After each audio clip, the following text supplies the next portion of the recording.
Hi, everyone. Thank you for joining us again for another interview as part of our collective shout series, Reimagining Masculinity, Conversations with Men Challenging Porn Culture.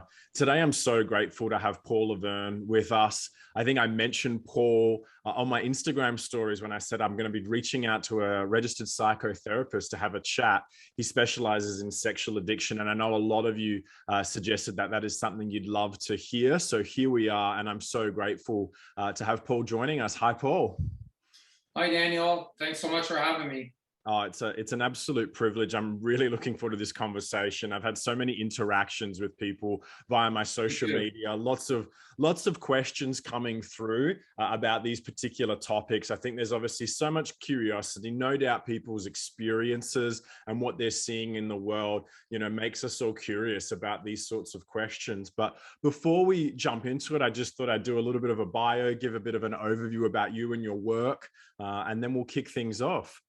So for those joining us, thank you so much. And just to kick off from the top, so Paul Lavergne is a registered psychotherapist and a sexual recovery therapist with the American Association of Sex Addiction Therapists. He's been in private practice for 11 years. He's been a keynote speaker, trainer, and educator on the topics of porn culture, porn addiction, compulsive sexual behaviors, and betrayal trauma. Paul has been interviewed on TV, radio, and various podcasts, and he has his own YouTube channel where he speaks with other experts from around the world in an effort to generate public discussion and create awareness of the impacts of widespread porn use and its impacts on society, individuals, and relationships. Paul has a passion to see human beings experience healthier forms of sexual expression, to engage in more respectful and humanizing relationships, and to heal the damage caused by compulsive sexual behaviors. Paul, thank you. Thank you for your work, and thank you so much for this opportunity to speak with you. Thanks. I'm glad to be here. It's wonderful. Can I ask, and obviously to kick things off with your story, how did you come to become a psychotherapist and then obviously specialize in this particular area of sexual recovery and sex addictions? Sure. Yeah. So I was a compulsive user of pornography for about 20 years, from about age 10 when I was first exposed to it, and until sometime in my mid 30s. And I got into recovery for that. And I was sitting in my therapist's office at the very beginning of my recovery process. And I had an interesting experience where he was talking, and I don't remember anything about what he was saying, but I suddenly sensed that it was like everything in the room faded out. And I had this moment of incredible awareness that what was happening was the most important thing that he could be doing. And I was called to that work for the rest of my life. Wow, that's profound. And I was working in construction at the time, building houses. And I left there knowing I would do this, but no idea really how. And anyway, long story short, I went back to school. I got a master's degree, and I knew that I was meant to help people overcome compulsive sexual behaviors. So I got training with the American Association of Sex Addiction Therapists. Doug Weiss was my mentor. I'm Canadian. I'm not American. I live in Ontario, Canada. But that's where I got my specialized training in that. And it went from there. I opened my private practice in June of 2011 and been going ever since. And also I started my recovery, and I'm experiencing 15 years of sobriety and freedom. When I say I'm sober 15 years, I mean specifically, I don't use pornography, no masturbation, no lies or secrets about my behaviors, and I don't have inappropriate contact with anyone outside my relationship. And that's 15 years sober, and that's verified with a polygraph, which you can watch me take the polygraph on my YouTube channel if that interests you. That is something unique. Thank you for that, Paul. I've never thought of that polygraph, and if I'm ever in Canada, feel free to strap me up. That's extraordinary. I can hook you up, Daniel. Literally. Hold me to that, everyone. That's wonderful, and thank you so much for sharing honestly about your own story. And I know for myself, and obviously the other guests that we've had on so far, everyone has obviously been prepared to share about the realities of pornography and you know, their own issues and challenges growing up and negotiating that. And I thank you so much that out of that struggle, out of that, you know, process of restoration, that people can then go and obviously help others. And I think it's really profound and just an extraordinary story to hear. Can I ask, obviously, now that you are obviously, you know, working in this specialty, why do patients come and see you? Like, why does someone come and look you up and say that they need to come and seek you for therapy? Right. So I specialize in treating compulsive sexual behaviors, also known, there's various terms used interchangeably. So the World Health Organization official diagnosis in the ICD-11 is compulsive sexual behavior disorder. And if you're a therapist or a researcher listening, you can go look that up. I won't get into that. But the common terms also are porn addiction, sex addiction. So that is an umbrella term that includes compulsive porn use, compulsive masturbation, hookups, serial affairs, going on dating sites, seeing escorts, prostitutes, massage parlors, phone sex. I think I pretty much covered it. That's a lot there. That's a lot. But you there. get the idea. So that's what I call another day at the office. Yeah. And are people coming in because they themselves realize they have a problem, or have they been referred because of a GP or a partner or a family member who recognizes that this is obviously an intimate spouse that they're sexually active with, I imagine. But yeah, where do those referrals come through? Like, what's that tipping point where someone recognizes I actually need to seek help here?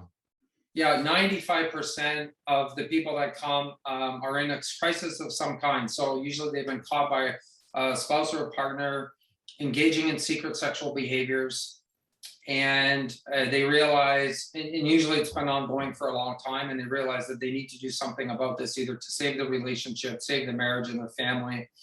But the odd time I have had people that just kind of reflected on their life and realized, I don't want to be masturbating to porn 3 times a day for the next 30 years. I think something's wrong and I need to check into this and get help. And they go on the internet and they find me. And a lot of times, that's how they end up coming in. But that's a very small minority. Most people embrace change because of pain. And pain usually shows up in the form of them getting caught. Yep. Yeah. Yeah, that is an unfortunate reality about life. Pain is a great teacher, and as you say, is the catalyst for change. And I think that's right. I think, it's like you come to a point where you're like, do I want this reality in my life because of the harm it's causing me and others? But I'm sure you can speak to this more than any of us, is, getting to that point where people obviously recognize that they are doing harm. And obviously, and we'll touch on this, I'm sure, at a later point in this conversation, is this notion that porn isn't harming anyone, and obviously, the stories are just ever increasing on the harms of porn, not only to those involved in its creation, but those consuming it. Yeah. In terms of like, you've obviously gone down this profession because you've always been critical of pornography. Has that ever increased? Like, do you still continue to have the same beliefs, or have you actually, kind of having now done this work for 11 years, has that actually been more firmly established, that recognizing? Absolutely. When I started, even my recovery and before my private practice, there was very little books written on this. There was very little research being done. And we're now in 2021, we're now equipped with an overwhelming body of academic and anecdotal evidence and research supporting the harms of pornography on many levels. So if anything, I continue to be amazed at the destruction it's causing in people's lives. And probably one of the most significant parts of this is our ability to understand the brain a lot more, and a lot of the neurochemicals in the brain, and neuroplasticity and neural pathways, and these sort of things that were quite mysterious even 20 years ago. Like, no one talked about neuroplasticity and neural pathways 20 years ago, and this is becoming part of the everyday conversation with this. Yeah, that is encouraging, and seeing organizations and different experts in the field point to what is actually happening at a neurophysiological level. And obviously in previous conversations, we've talked about limbic capitalism, and the impacts of this on the brain and how it's getting people hooked. In terms of, looking at these harms, can I ask you, like, what are the harms to individuals that you're seeing and the harms to relationships? Listen, Daniel, just to be clear, this is probably one of the greatest catastrophes of the 21st century. Wow. I agree with you, but it's you're more credible than me. So when you say that, it carries more weight. Yeah. And this is what I mean. And just to be sure, I don't know if there's anyone listening that still thinks we're talking about like Playboy, but when I say porn, that's not what I'm talking about at all. I'm talking about unfiltered, unlimited, instant access by every single man, woman, and child on this planet that has a cell phone to hardcore, brutal, violent, degrading, graphic sex. And this is what I'm talking about, is one of the greatest catastrophes. So I don't know where to start. Okay, let's take the harms to porn on children. Okay, age 5 to 10. It's basically straight out trauma. If a 6-year-old watches this, they're traumatized. I've had people tell me the first time they were exposed to porn as a child, they threw up, they were sick, they shook, they cried, they were traumatized, right? And then we have well, let's imitate what we see like children do. So now we have like what, a 4,000% increase on child sexual assault. Like, I don't know what it is. It's a ridiculous number. Yep. And I was interviewing a police officer that investigated child sex crimes. He says, he was talking to a 12-year-old who raped his 6-year-old brother with a toilet plunger because he saw it on a porn film. So there's children. Okay, let's go preteen. Okay, so we got the hormones kicking in. We have the arousal template being formed. So what they will cue to as being arousing for the rest of their life is being shaped. Okay, being shaped by what? Well, in hardcore porn, it's choking, hitting, slapping, violence, vile name calling that I won't even repeat here, gangbangs, anal sex, facials, ejaculating on the face, and on and on. So this is what's forming the arousal template of the 11-year-old, because I think that's about the average age now. It keeps coming down. Every time I talk to someone, it's like 13, 12, 11. I think we're at 11. I've even heard 9. Okay. Yep. So they're learning this is what sex is, right? And then girls, so teen girls, this is what boys like. I feel good when I get boys' attention, and to keep the attention, I should give them what they like. So they're being groomed by porn culture to accepting violent, degrading, misogynistic behavior, sexual behavior as expected. Yep. So girls are saying, and I know you know this because I mean you've talked to way more teenagers than I have. I've gone to a few schools, but you and Melinda, I know, have probably talked to thousands of kids, right? And I have an interview with a teen girl on my YouTube channel, and she's like, "Oh, dick pics! I get so many dick pics, I'm numb. Like they don't even shock me." Yep. And yep. Guys want pictures of me and naked pictures and oral sex on the first date, not even kissing, right? So it's completely changed the sexual landscape. So if you're a parent listening to this and you have a teenager, you need to know it's a whole different world than when you went to high school. Yeah, I agree. I think to make a couple of points on that with regards to teenagers, and then we'll continue on, is Gail Dines makes the point about, girls and women in general, that, your kind of options are to be invisible unless you conform to porn culture and sexualization. And who wants to be invisible when we're all craving connection, love, acceptance, to be desired. or you conform, like, and what are those two options, and that's why I'm always interested in, what are the material conditions that young people in particular and young girls are making when they choose to participate in this. It's horrible that those are the two choices that society presents to them. And on that note of like the landscape, obviously we've even got the BBC now talking about how often young girls are approached for, naked selfies and sent dick pics. And, the most extraordinary thing that I'm confronted with, because obviously I've had detractors in the past, so, like, you're over egging this, you're pearl clutching, this isn't really that bad. And I said to them, when you have 10, 11, 12-year-old girls approach you after, a school engagement, telling you about the naked selfies they're being sent, about the dick pics they're being sent, and, these sorts of things, you're like, how much worse do you want this to get? And the most shocking story that I wrote about for Collective Shout as part of Child Protection Week was the fact that we were at a very conservative school out in the mountains, and a 12-year-old girl approached us afterwards. And this was the first time she confessed, and not that she had something to confess, but just opened up and told someone that last year, so she was even younger, that an adult man had sent her a live masturbation video. Yeah, that doesn't shock me at all. I hear this as well. And like that is, shocking enough as it is. But what actually hit us is like, we hear that, far too often.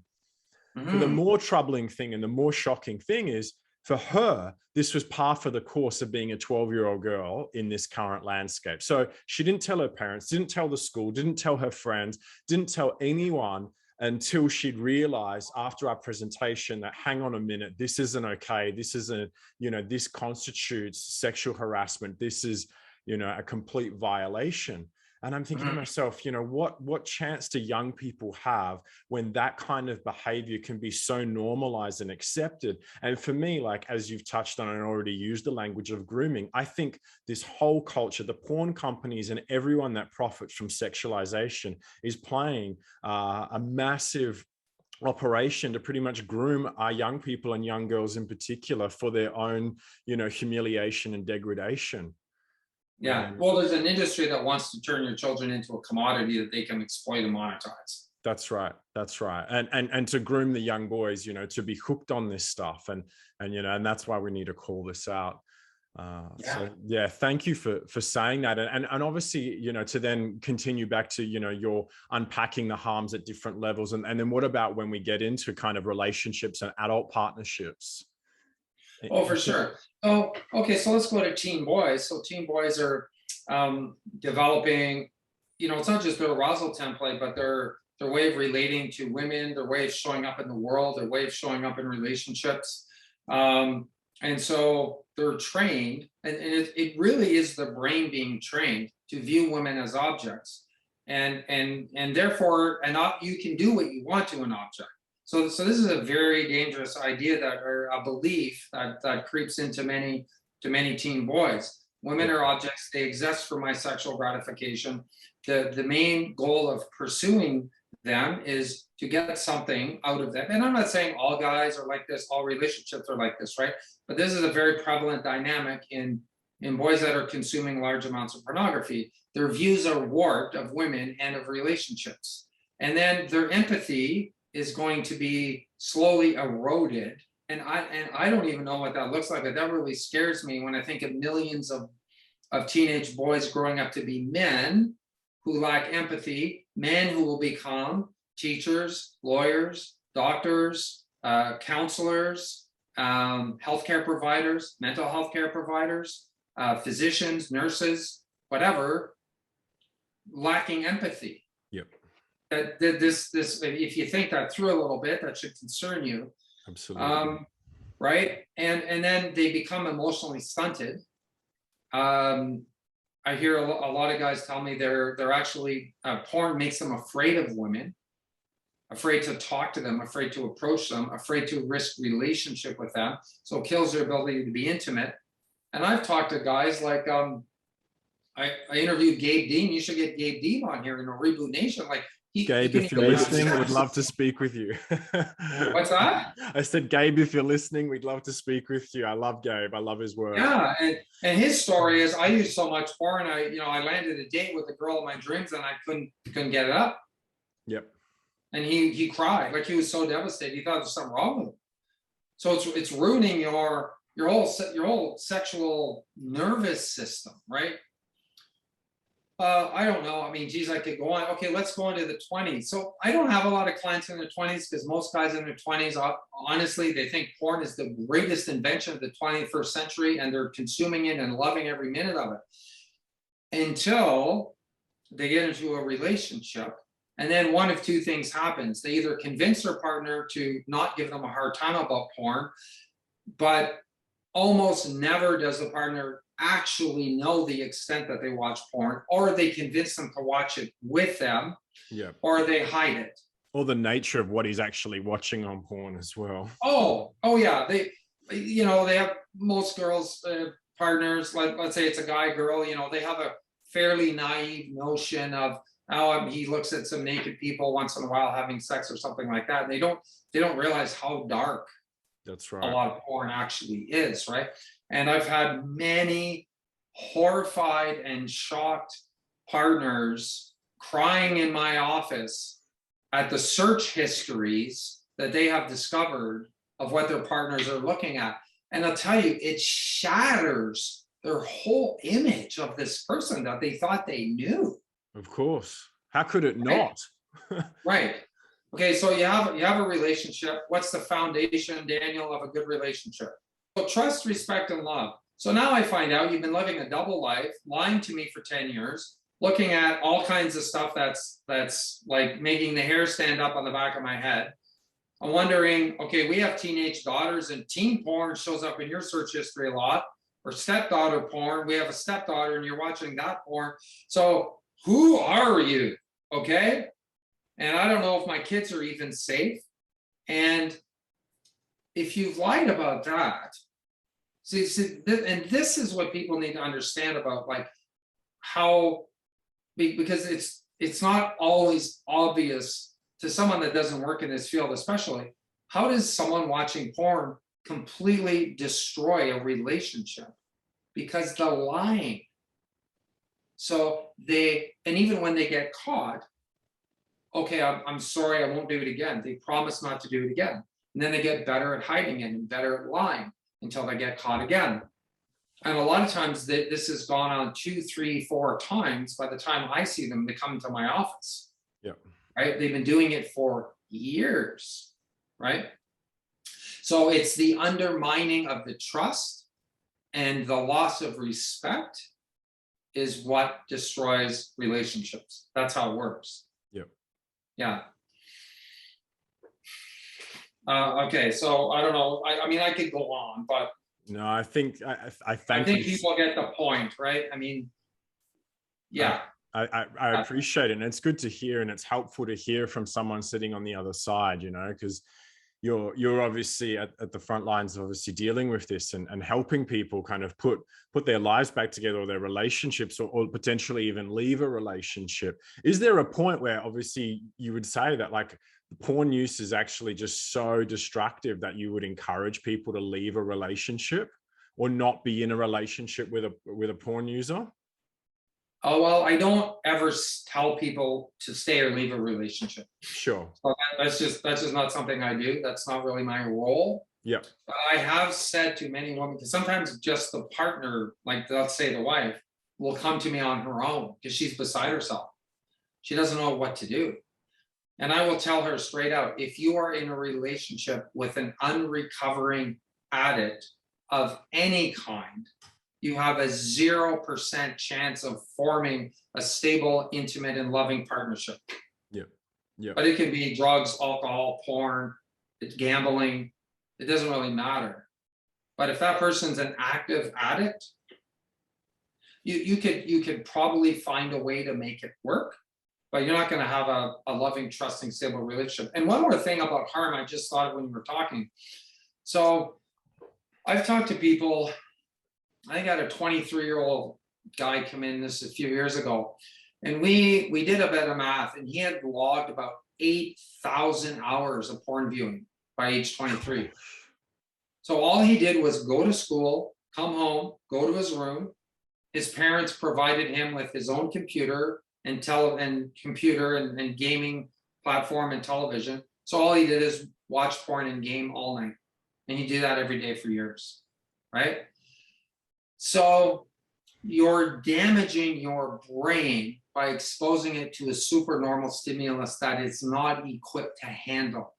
So what happens is you build a tolerance to the stimulation in the, like it's dopamine is the main neurochemical that's released in the consumption of sexual imagery. But over time, the receptors of your brain become dulled and desensitized. So what happens is to get the same hit or the rush, you need more or harder stuff. So that's called, so your receptors being desensitized is called tolerance. And then you needing harder porn or more of it is called escalation. And that's a characteristic of all addictive behaviors. But my point is the harm comes when, okay, so you're 22, 23, and you're like, all I've done in my free time for the last 5 years is jack off to pornography. What the hell? And I can't believe the stuff that I'm watching because it makes me feel sick.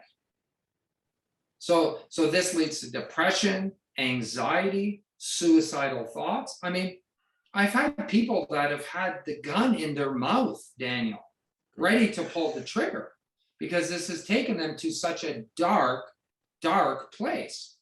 And thank God this guy is doing great now because he got into recovery. But that's how low it can bring you. That's just frightening. That's just frightening.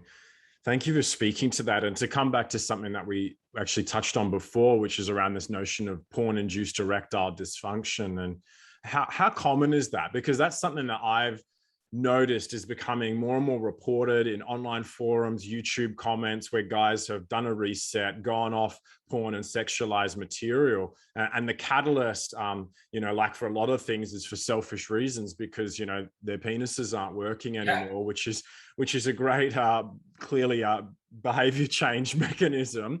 I always appeal to the humanity of the boys and men I speak to. Like I say, like the main reason to quit this is because of the harms to women, involved in the production, the sexploitation, the trafficking, the abuse, the shortened lifespan of all the women and girls involved in this industry. It's horrific. I think that should be the primary reason we quit. But if self-interest works, then that's great. Can I ask, how much do you see of that? Is that common? Is that just a Reddit phenomenon, or is that actually something that's being presented in your office, in your room? It's quite, it's quite common, Daniel. I don't have a percentage or statistic for it because I don't really track those. I'll say that like one of the, so the growth of online porn is probably the most significant thing in terms of this catastrophe, but the second most important thing is the advent of the smartphone. So we now go from, and even back, I remember getting my first computer in the 90s, and it was a dial-up. Remember that? I don't know if you're old enough to remember that, but I do.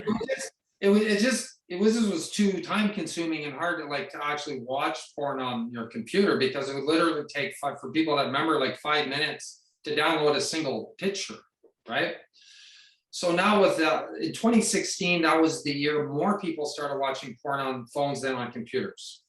And that has been a very significant development in the spread of compulsive porn use because it's ubiquitous now. It's easy. Guys are taking washroom breaks at work and watching porn, going to the washroom at home watching porn, driving in their car watching porn. Anytime, anywhere that you can look at your phone, you can access it. So that has led to more rapid tolerance and escalation that I'm going to say any point in human history. And this has led to the prevalence of more porn-induced erectile dysfunction because one's a direct result, one's causative of the other. Yeah. There's a direct causation relationship there. Yeah, absolutely. Yeah. And Yeah. that's usually when, if I've lost any of the boys in a class, that's usually when they start listening. And, I've obviously seen journal articles where for the first time in human history, we're having adolescent boys with porn-induced erectile dysfunction. This was obviously seen as a condition that only affected men in the later years of life. And yet here we are seeing it. And, it's not hard to work out why that is. I remember a few years ago, I had a, sorry, I didn't mean to cut you off. No, go for it. Yep. A young guy in his late 20s came in with his girlfriend, and they're both like young, fit, very attractive people, both of them. And he was telling me like he's a bit confused. He's like, I don't know why, like I'm having trouble, performing or whatever with my girlfriend. And she's totally hot and I'm totally attracted to her, and I think she's sitting right there. And I said, how much porn do you watch? Oh, it was hours a day. Hours a day. And I said, stop. And 2 weeks later, he was like 90% better. And perhaps we could touch on that before jumping to the next question is neuroplasticity. So the harm is that you can obviously rewire your brains as you've mentioned. What's the hope in terms of neuroplasticity and actually being able to recover and make a full recovery? Well, yeah, thank God there's a built-in self-healing mechanism in the brain where it remains plastic throughout your life. We used to think years ago your brain was basically hardwired. Once you pass puberty and hit your 20s, that's it. The hardwire's in there. We now realize that although you're most malleable up until your early 20s, like in young men, their brain's still forming until their prefrontal cortex till the early 20s. And that's why it's so easy to teach children languages, right? Or for us to learn the languages when we're younger. Like I'm 53, I can learn a new language, but it's going to take me about 10 times more cognitive load, effort than if you just put your kid in school and teach them another, like French immersion, or in Canada we have that, or wherever, teach them another language. In Europe, they all learn 2 or 3 languages as children. But what can happen is with abstinence, you can starve those neural pathways so they shrink and become, we're using metaphors like pathway and shrink. And, what we're talking about is neural networks of cells and brain cells that fire, there's synapses and they fire electrical impulses, and like on a microscopic level, that's what we're looking at. But we use terms like, neural pathways and atrophying of the circuits, like, so we can kind of understand what we're talking about, right? But I'll give you an example. So back in my, when I used porn, my addict days, I call it, if I knew I was going to be home alone that particular evening, my very first automatic thought, would be, I'm going to plan out how I can use porn because I'm going to be alone tonight, right? So that's because my brain had paired the environmental triggers of being home alone and having access to porn with sexual gratification. And this got wired in a pathway, because this is basically your brain wants to simplify everything as much as possible. That's why we have muscle memory, right? If you had to think about all the movements involved in throwing a ball or driving a car, the cognitive load would be too great. But your brain's paired all the things together in a sequence that it just stores in muscle memory. So it's very much like that. So anyways, so that was me then. It's been years, like I can't tell you the last time, like when I think I'm going to be home alone, it's years since that automatic thought came into my head, because I've repaired my brain with, I'm going to relax and read a book or watch a good TV show or play with my dog or smoke a cigar on my deck or something. I don't know. Love it. But it's so and I didn't make that happen.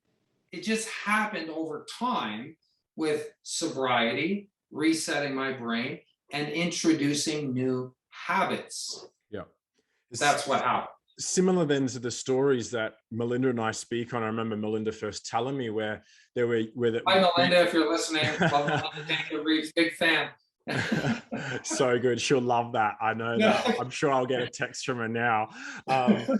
So I remember, passed me an article and we talked about it, where it was like men were being rewired to be aroused when they saw their laptop or saw their phone or their keyboard or mouse pad. And it's that same phenomenon. Obviously, you could speak, is the Pavlov's dog. They've made that association in their brain between that inanimate object and sexual arousal and what's obviously going to happen there.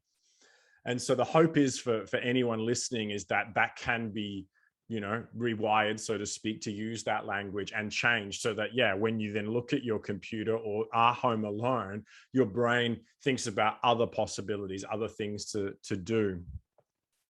Exactly. To ask a question that I quite often get, and there's been quite a lot of it this week actually, is this notion that pornography helps people to explore like their sexuality and to improve their sex lives. Mm-hmm. Is there any substance to that? Because obviously that's great spin for the porn industry. Sure. Okay. So, I mean, I could take it this way. I'm a manufacturer of tobacco, and I'm going to tell you that my product can help you relax. So it's kind of true. Okay. But I'm not going to tell you that it's going to kill you in 20 years because you're going to die of some horrible disease like cancer. So, I mean, it can help you explore your sexuality, improve your sex life.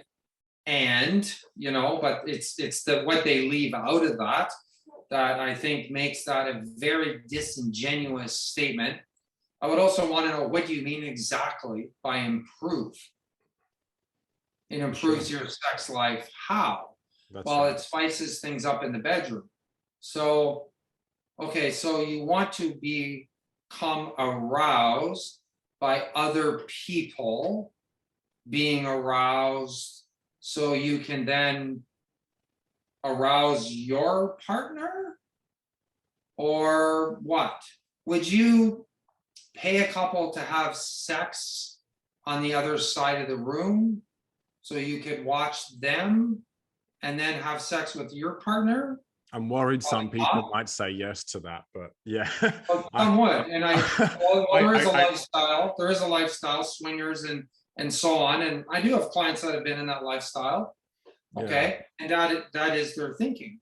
But then a part of me, people in that lifestyle, a part of me, well, there's a lot of interesting reasons that people get into that, let's just say. And also, all the men that I know that have been in that lifestyle watch a lot of pornography. Mm-hmm. So to me, it's just another form of escalation, because once you watch so many images on a screen, you want to take it into the real world, because that brings the next level of excitement. But anyway, that's maybe another conversation for another time. But and then I would say, well, whose idea is it to bring the porn into the bedroom to spice things up? 90% of the time, guess whose idea it is? Yeah. The guy, right? Okay, and then what's actually happening when you're watching other people have sex? Are you comparing them to your partner? Is she comparing them to you? Is she comparing herself to them?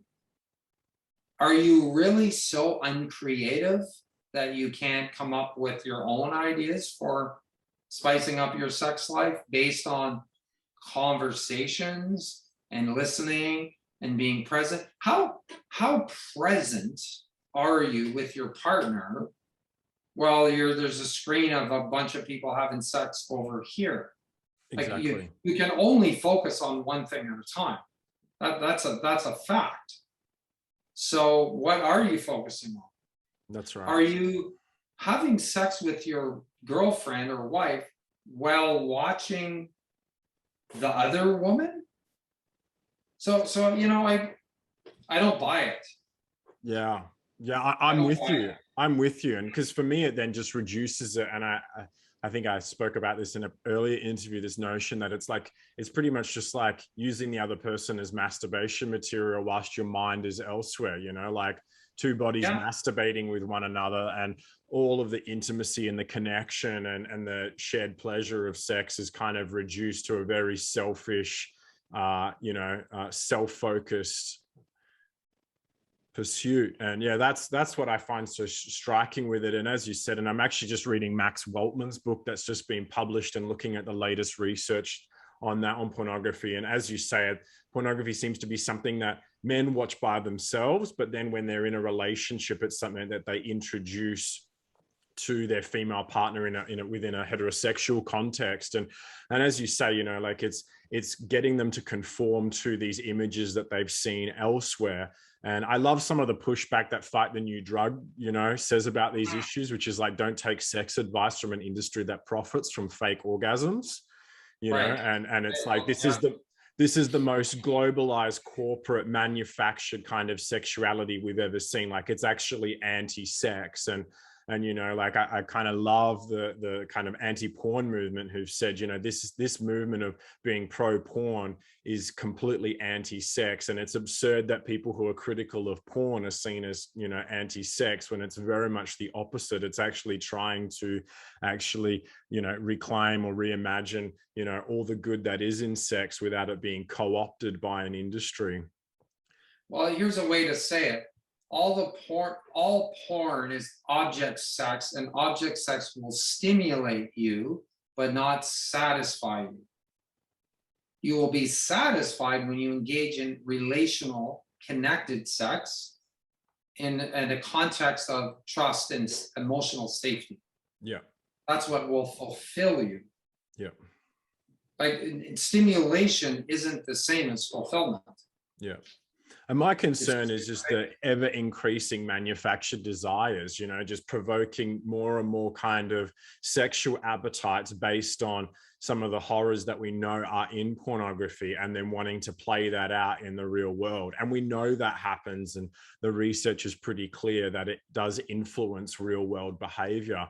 And I think that's the worrying factor. And, I hear from brave people who reach out to me. Actually, in the last few weeks, I've heard from both gay men and straight women who have said that they'd kind of had earlier sexual experiences that were quite innocent, and then when they were with partners, that they knew something wasn't right, and they felt it, and it made them feel really uncomfortable. And not until later did they realize that that was because this person had been completely conditioned by pornography. And so for them, they felt themselves reduced to an object, just a means to this person's sexual ends, rather than someone that they were kind of participating with.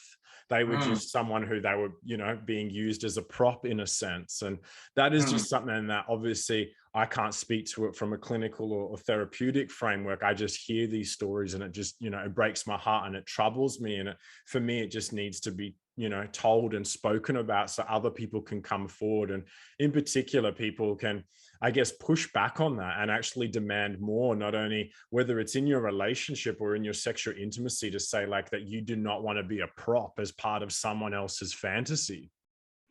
Well, no, thank you. Well spoken. And I find, Daniel, women they haven't found their voice exactly in this. And so many of them would resonate with what you said. Or, if I say let's say I say to a woman, it's a heterosexual relationship, and I say, you have the right to say that I'm not comfortable sharing my bed with 10,000 other naked women. To you, fantasizing and masturbating while looking at another naked woman is like cheating to me. It's like emotional adultery. I'm not okay with it. I'm not a prop, and I'm not going to compete with those women. And they resonate with that, but they couldn't quite articulate it like that. They can't quite find their voice, because an entire culture is gaslighting them to question their emotions and their beliefs. Because the number one wounding to the heart of the woman is that they're not enough. Yeah. And their partner watches porn. So that's tragic. Crushing. That's so crushing. Tragic. Yeah. It's crushing. Yeah. Speaking of gaslighting, and forgive me for those listening, I have to make a nice little segue here. And people who have followed me for a little while know I have issues or challenges with sexologists and sex therapists. Oh, geez. Okay. Yeah. So, Paul, you knew I was going to ambush you with this one. Yeah. I get absolutely furious seeing the advice that they give publicly to their followers. But also I know the incredible team at Collective Shout have collated so many stories over the years, women reaching out who have been gaslit by sex therapists in particular. I know for me, like whenever I speak to this issue, it gets the most responses. Like out of everything I speak to, for whatever reason, this just sets people off, because I think it is like the re-traumatizing. And again, I'm out of my lane here. I'm not a therapist, but you know, like there is obviously willful and obvious evils in this whole industry. But I think why it hurts so much, and correct me if I'm wrong, Paul, and then I'll throw to you to say whatever you'd like on this, is people have obviously reached out to a sex therapist because they've been harmed, they've been traumatized, they're trying to make sense of their experience that they've emotionally or intuitively sensed hasn't been right for them. And then to have this person then undermine them or tell them that they're the problem or they shouldn't have any issues with their partners, kind of porn use or desire to incorporate porn into the bedroom, just makes this person feel even more alone. And I'm not saying that from any kind of clinical expertise, but just the dozens of stories that I personally have received where people have said that that's been their experience, and it's traumatized them. It's made them feel so alone and unsafe to speak to a therapist or anybody, because they feel like the culture has groomed them to accept and go along with their partner's perversions, and then any attempts to get help have been completely shut down. So that's my kind of disdain for so much of mainstream sex therapy. I do know of good sex therapists who I think are wonderful. But can I ask you, having obviously done the formative study, done the postgraduate study, what is actually going on in that sphere, in that world, where so many mainstream sex therapists are having this pro-porn view and are further embedding sex industry inspired ideas into people's intimate relationships? Well, we got to go back about the 60s to Kinsey and his research. So the sexologist school of thought is heavily based on his research. All I'm going to say is just research Judith Reisman and her work on Kinsey. Because she wrote a couple of books on him, and she basically takes him apart. If he was doing his research today, he's probably guilty of sex crimes. He's probably guilty of pedophilia. He was known for encouraging open relationships, having affairs, wife swapping, making sex tapes in the attic, and engaging in like really what would be considered pretty devious and perverted sexual behaviors. So that whole school of thought is based on his research, and a lot of it is still under lock and key at the Kinsey Institute. There's an institute now named after him that carries on his research or his work, but it's highly suspect. And a lot of the stuff he did wasn't actually science; it wasn't proper research, right? And he encouraged and tolerated, like he worked with known sex offenders and encouraged them to abuse children and then report back to him. So it's all messed up right at the root of it. Okay. So this is where that came out of. So, and just to be clear, I'm not a sexologist and I'm not a sex therapist. So I'm a psychotherapist, and I specialize in sexual addiction. There are some great therapists that help couples with sexual dysfunctions have a better sex life, have better intimacy, and so on. But you need to vet these carefully, because a lot of them come from that school of thought based on Kinsey's work that anything goes. There's no real boundaries that we need to worry about. If you feel it, it's okay. If you want to do it, that's fine. And they love like saying, like, we don't want to stigmatize, or things like that. Like they love saying that as though they're on some moral high ground. Like you want to tie your wife up and whip her with a whip while she's handcuffed. Like, we don't want to shame any of those kind of behaviors. So you have the whole BDSM thing, the kink, and all of that comes out of that whole school of thought too. Now, what you said, and also this is a pet peeve of mine, because I've had many couples over the years come to me and say, we've been to therapists before about this, and they get advice like, well, okay, I mean, like my husband watches so much porn, he's not interested in having sex with me. Well, I mean, most guys kind of do. Like, maybe you could watch it with them, or Yeah. don't be so hard on 'em, or whatever.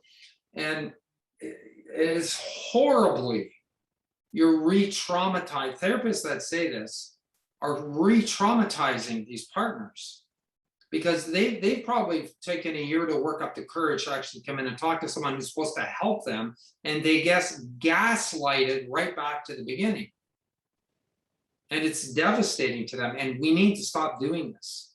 Thank you, Paul. And I feel like my rage has been justified, so please keep oh, talking. absolutely. Now, and also, you're confirming my bias here. Thank you. Yeah, and I had a colleague who she's trained in it's Bestco, BESTCO, or whatever. They're like the sexologist people in Canada and I think the United States.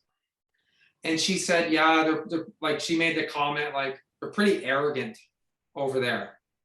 Like they got it all figured out. They're not really interested. But she herself was saying, and she knew of some of her colleagues were recognizing that things have changed significantly in the last 10 years.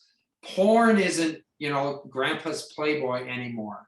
Like, it was one thing 30 years ago that, oh, my husband's got a few Playboys. Not that I'm saying that's good or I'm condoning that, but that's one thing, to today where he's watching, hours a week of hardcore violent pornography, and I'm not comfortable with it, and them gaslighting her for being a prude, too uptight, why don't you relax? Sexually repressed. Yeah. Okay. It's awful.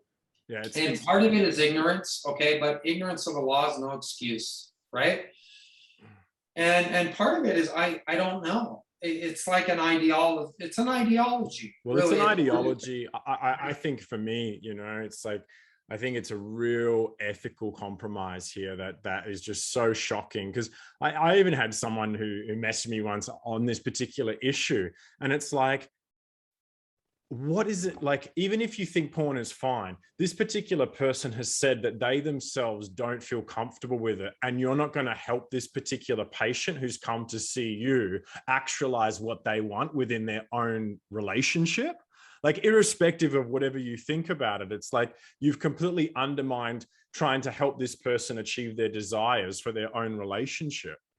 How do you know their therapist isn't watching porn too? Well, look, I was going to say it, but you did. So thank you, Paul. Sure. Like, it means something. I did a polygraph for a couple of reasons. One, to help my clients who do polygraphs to see what it's like so that they are a little more comfortable with it. And two, because like, I want people to know, like, I'm not bullshitting you. Like, when I say I don't use porn for 15 years, that's a real thing. Yep. And that matters. That matters because I have to walk the walk, right? Yep. If I'm going to talk the talk. And I'm not better than anyone, Daniel. I'm not smarter than the next guy. Like, I just learned how to change and woke up. I woke up. Yeah. Is the best way that I can say to think about it. Yeah. I was unconscious and I became more conscious and I became more awake to what I was doing. And the bigger picture, like, this whole vile dark industry is fueled by trafficking and pimping and prostitution and abuse and sex slavery. And it's like, when you really peel the curtain and have a look, it's like, oh my God, what the hell is going on? Totally. Yeah. To touch on something, with regards to stigma, and to confess to my own, I may have sent a polite message to a sex therapist on an Instagram page, and she blocked me. Polite? It was polite. I have screenshots of it. Happy to supply. Happy to be hooked up to the polygraph. Are Australians like the British? Like, even when you're really mad, you're very, very polite. We're not like that. Definitely you're not like that. Okay. But I try to be, and I just made the point that I don't. It was all about not shaming people about watching pornography.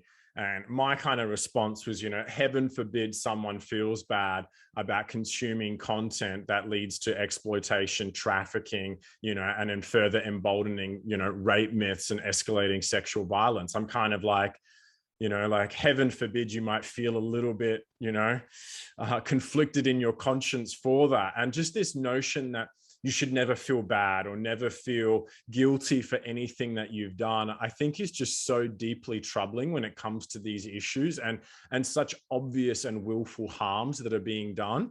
And for me, I don't know if that's something more to speak about within just the broader therapeutic model, is like the reason people have come to you, which is where we started this conversation, is because they did feel bad. Whether that was because they felt bad because they were caught, there was this sense of, I now feel uncomfortable. This is really unpleasant that I've been caught with a problem here that's clearly harming me and harming others.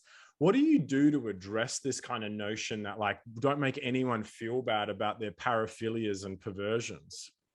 Yeah, no, that's a great point. And I'm not about shame at all. And I usually have the first session, people come and see me. I say, look, I want you to know a couple things. There's no shame or blame for me here. You're not going to shock me, and I won't be offended. Yeah. And I've been down this road, okay? I know how you think. I've been scared too. I've been hopeless. I've been depressed. I've been upset. I've been scared, and I've been confused. But I found a path. So I found a path, and I'm down that path. And if you want, I'll show you the path that you can take that's worked for me and many others. And if you want to come on the path, let's go. Yeah, I love if you that. don't, that's fine. I love that. Go live your life. Like, you want to keep watching porn and lying to your wife about it, that's your business. Yeah.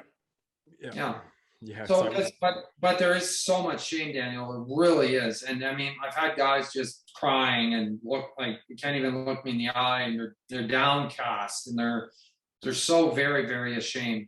And 85% of porn addicts have been sexually abused. So sexual shame is very much a part of their psyche. It's very much a part of their template. It's a very much a part of their lived experience, right? And so, if you're going to work with sex addicts, you're going to work with shame, and you're going to help them deal with a lot of shame. And that's a process. Let me tell you, like, it takes about a year of hard work to come out of that, but you can't. Like, I was so ashamed that when I started my recovery, I couldn't look around a room full of guys and look them in the eye. And now I can give a talk at a conference and tell 100 people, because usually they ask you that question that you asked, like, how did you get into this? I'm like, oh, I used to be a porn addict, but now I'm not. And that's how I got into it, I guess. And I don't know, it doesn't bother me, because really looking back at how I was, it's like watching a movie about a different person in a sense. It's like, that was me then, and this is me now. And I don't know, that's my story. I'm just a flawed guy that got some answers, thank God, and figured a way out of the mess he was in. So if you want help too, I can do that. That's it. I love that. And I feel similarly. Like, I'm definitely not interested in shaming boys. And in a lot of ways, I feel for them. I feel that they're preyed on by this industry, like all of society is grooming them to become sexual deviants and to act in ways that are contradictory to their own well-being and that of those that they are in all sorts of relationships with. And I know for me, likewise, I'm just so thankful to have, in a sense, transferred my own sense of guilt and my own sense of I was contributing to, sex trafficking and abuse and exploitation. And when I worked that out in my early 20s, that was very much the catalyst for me. And I'm grateful. And, I love that you said, it's extending an invitation to say, like, I found something that's healthy, that's life-giving, and, love you to join us in this mindset. But yeah, in terms of going back to that though, then how do we, address this notion that, like, people shouldn't feel bad about their porn use?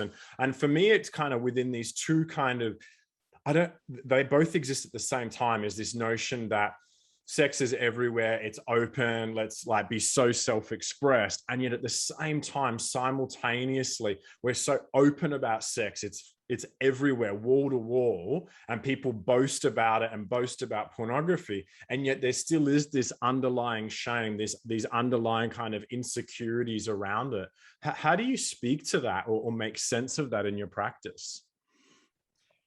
Well, I don't know what people should or shouldn't feel, and I don't focus on that, right? I ask them the question, who do you want to be, right? And so So let's say I have a guy in his early 20s and he talks about hours spent watching porn and it's his escape, and he uses it to relieve boredom and stress and you know, deal with rejection and stuff like that. So I just say, like, you can do that. Do you want to be the guy that whenever he's bored, lonely, or stressed, goes running to his computer with his dick in his hand? Yep. Is that the guy you want to be? Yep. Okay. Or you see the cute girl in gym class running around with playing the basketball, and you got to run off and wank in the shower. And that is that a man? Is that who you want to be? Do you want to be driven by your sexuality and controlled by your desires or impulses, or do you want to be in control of them? Yeah, the self-mastery. Right? Yeah, I love that. Oh, I love that vision. Yeah, and then that's how I present it. Oh, and by the way, if you feel ashamed about your behavior, well, maybe there's a good reason for it. Maybe because your conscience actually is working and your moral compass is actually saying something to you. Yep, absolutely. So pain is your friend. I hate this culture. There's this thing in our culture, like, we can't offend anybody and we have to protect everyone's feelings at all costs. I'm like, since when? Why is that necessarily a good thing? Yeah. I'll tell you, as a therapist, I learned this. There's only one reason men change. You know what it is? Pain. Yeah. It's pain. So I tell guys, not shame. I didn't say shame. I said pain. It may come in the form of shame, but I say, I want you to really feel that pain right now, because that could be the beginning of a new life for you. Yep. But I want you to really feel it, because I want you to remember this. Okay? Because this is going to be a hard road for you to walk. And when you're tempted to go back, I want you to remember how bad this feels right now. Yep. So I use it as I make their pain an ally, actually, rather than something to be avoided. And thank you for that, Paul. Yeah.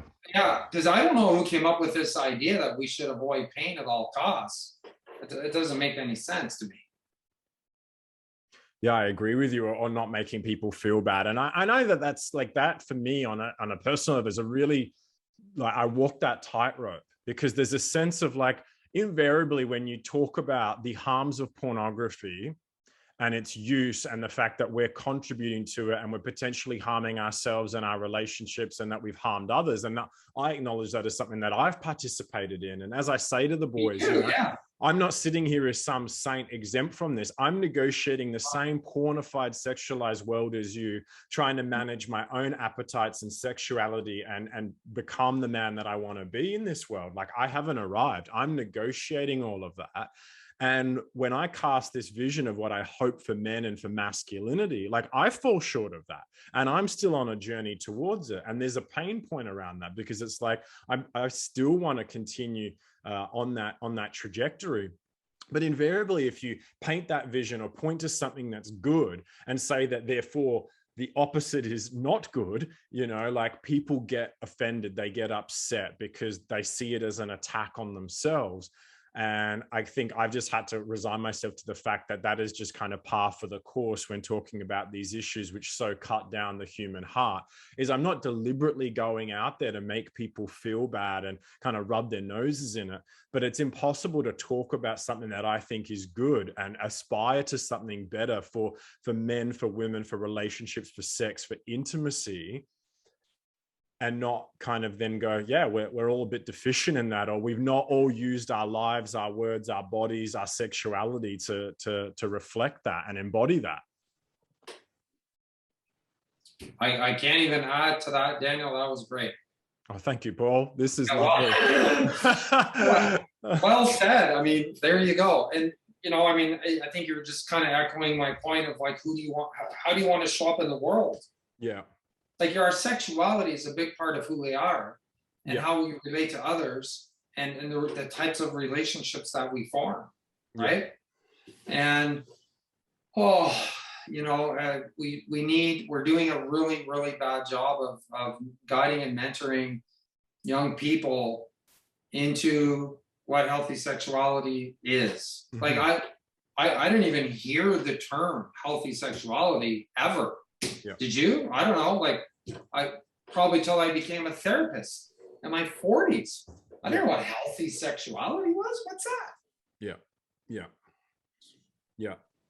I'm conscious of time, but I do want to just ask a couple more questions, and maybe we can. Oh, sure, yeah. I got as much time as you need, but I don't. Look, I'd love to talk for a couple more hours, but I'm conscious of listeners, and if everyone loves this conversation with Paul, let us know in the comments. Let us know privately. We're happy to have an additional conversation. If there's questions that you'd like us to ask him, and come back to, I'm sure Paul would be open to another conversation in the future. Absolutely. But to jump back to talk to younger Paul, what kind of advice would you give yourself as a young man when it comes to thinking about sex and porn and relationships? If you could jump back 30 years, what would you say to that guy as he kind of is now looking out into the world, becoming an adult? Oh, yeah. So parents got to get on board, educators as well, maybe faith communities if you're part of a faith community, but really parents first. So how many guys, including myself, got exposed to porn because their fathers or stepfathers had pornography? So they're leading by example, and that was my experience, and countless others that I talked to, right? So we were groomed by our own parents or step parents into accepting the objectification of women through pornography.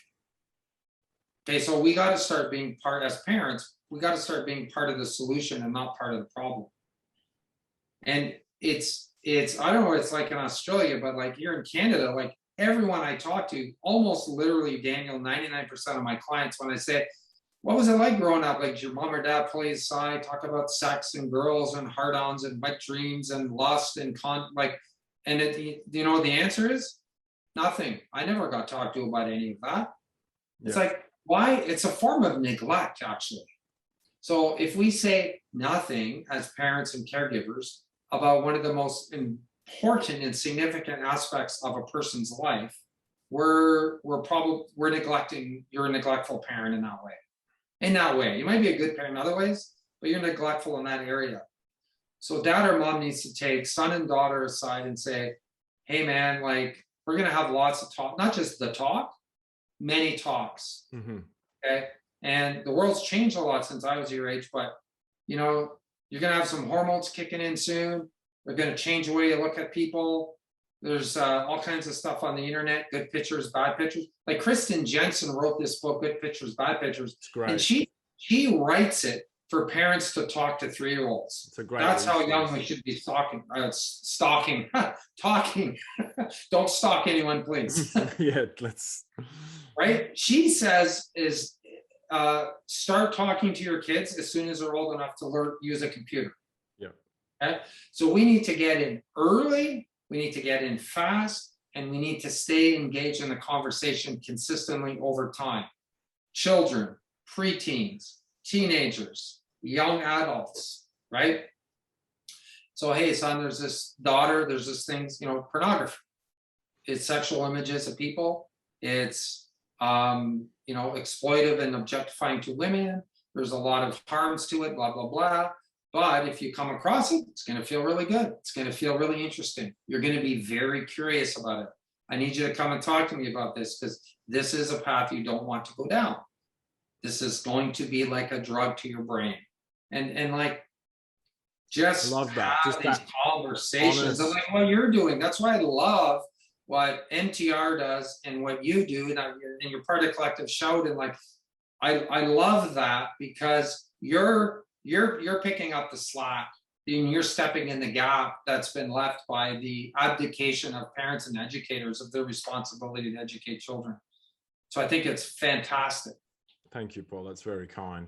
That's right. Very kind. Can I ask though, if you are that young person, whether a teenager or young adult or early adult who hasn't had that, like what could you do to kind of prepare yourself or to kind of negotiate these issues? Okay, so you want me to talk to a 14-year-old right now? Well, no, as in like, if you are that young person looking out into the world, like what could they do? Yeah, if that is talking to, a 16, 17-year-old boy. What can they do? Yeah. Like in particular, when you say things around, if being home alone is a stimulus to go and look at pornography, or the way, and it's not just about behavior modification, but heart transformation, but are there things that could be helpful to kind of get them making sure that their brain and body serves them rather than leading them down into, destructive paths? Absolutely. Well, so the issue is always the access. So if you're a teenager or a preteen listening to this, you need to be very aware of when and how much you're going on your devices. And I always tell parents, make sure you put filters on those devices as well, right? But the other thing is you need to develop interests of your own, like relationships, sports, hobbies, the real world. Stay engaged and active in the real world, right? And challenge like the messages of your, like if you're a young man, a teenager, and your friends are making derogatory comments or sexual comments about girls, like what if that was your sister or someone that you cared about? How would you feel about that? So maybe you want to speak up, or maybe you just don't laugh when everyone else is laughing. Or maybe you say, come on, guys, that's not cool, right? That's right. Yeah, we Like, don't want speak up. bystanders. We want them to speak up. And, that's the biggest thing. The biggest thing that worries me, Paul, is like insecure men. And when they can take actions like this, they can continue to ground themselves to be men that they themselves respect, and especially when you actually stand up for things and call stuff out, even if it doesn't go well. I think what that does to your own conscience and your own kind of sense of self is extraordinary. And that's the challenge I put before young boys whenever I leave a school, is to think about, as we've already touched on, who do you want to be, and kind of the legacy you want to leave. And are you going to be the person that raises the standards, so that, are you the safe guy? Are you the trustworthy person? Are you the person who's going to call it out, or get guys to pull their heads in if a girl is drunk or being harassed, or, facing challenges of that kind of nature, whether in public or private? Right. Like every decision you make determines the kind of person that you want to be. Absolutely. And learn to think for yourself and not get carried along with peer pressure or doing something to get fleeting popularity from your so-called friends. All right. Yeah. And have the courage to stand up and be like, how would I feel if I was in that person's shoes, or I was being spoken to that way, or I was being treated that way? Yeah, I agree. That's the kind of courage that, I just appeal to, and I hope that they would aspire for. And it's something that I know that, like, I've had to. I think a lot of people think that, like, I've always been a bit more boisterous and outspoken. It's taken me a long time to purge passivity and to actually speak out and to confront things. This isn't my innate disposition. I'm very much like wanting to be relational and connected and not rock the boat and just be lovey-dovey friendly with everybody, and eventually, like, that doesn't work well, not for me personally, and not for kind of the life that I want to cultivate and the world I want to live in. And so that for me is like the healthy masculinity that I want to see, from young boys, and it inspires me to live with more integrity, when I see demonstrations of that from other men, and obviously even other women as well. I guess it's a call to men to be countercultural, in a sense, like a call to young men to be countercultural. Absolutely. I love that. Right. Yeah, go against the grain. Sometimes you have to swim upstream and to make a difference. And like you say, it's not pleasant and it's not fun, but anything worthwhile is hard to do. Yeah, that's right. Sometimes I say to the young people when I'm in school, I'm just like, do you guys know the band Rage Against the Machine? I was like, that's what got me through my adolescence, and perhaps it was just who I was, but, baby face, but, loving that kind of resistance music and wanting to go against this, what was perceived as mainstream, and continuing to check that.